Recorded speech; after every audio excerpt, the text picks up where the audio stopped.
மனமே மாயை அறிவே குரு ஸ்ரீ பாம்பாட்டி சித்த சிவயோகி மகேஸ்வரன் உங்களுடன்.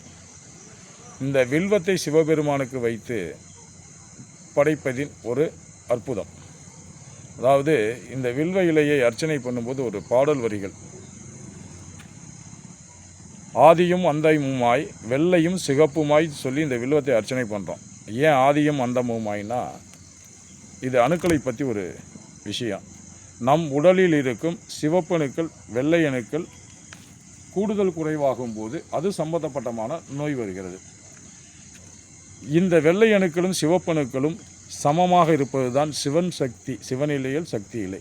அப்போ இந்த இரண்டு அணுக்களை சமப்படுத்துவதின் வேலை வில்வத்தில் அதற்குண்டான மகத்துவமும் தன்மையும் ஒளிந்திருக்கிறது. அதனால தான் சிவாலயத்தில் வில்வத்தை பிரசாத பொருளாக தருகிறார்கள். தினம் 2 வில்வம் 4 வில்வம் நம் உணவாக அருந்தி வந்தால் மருந்தே உணவு உணவே மருந்துகிற இயற்கையான மருந்தின் மகத்துவம் இந்த வில்வத்தில் கிடைத்து நமது உடலில் இருக்க உயிரினங்களான வெள்ளை அணுக்களும் சிவப்பணுக்களும் ஈக்குவலான நிலையில் இருக்கும். ஈக்குவலான நிலையில் இருக்கும்போது நம் நோயற்று வாழலாம் என்பதே முன்னோர்கள் சிவபெருமானுக்கு வில்வத்தை அர்ச்சனை பொருளாகவும் பிரசாத பொருளாகவும் வைத்து சென்றார்கள். சித்த பெருமக்கள் என்றென்றும் வாழ்க. சித்த பெருமக்களின் கலைகள் ஓங்குக. ஹரி ஓம் நமச்சிவாயம்.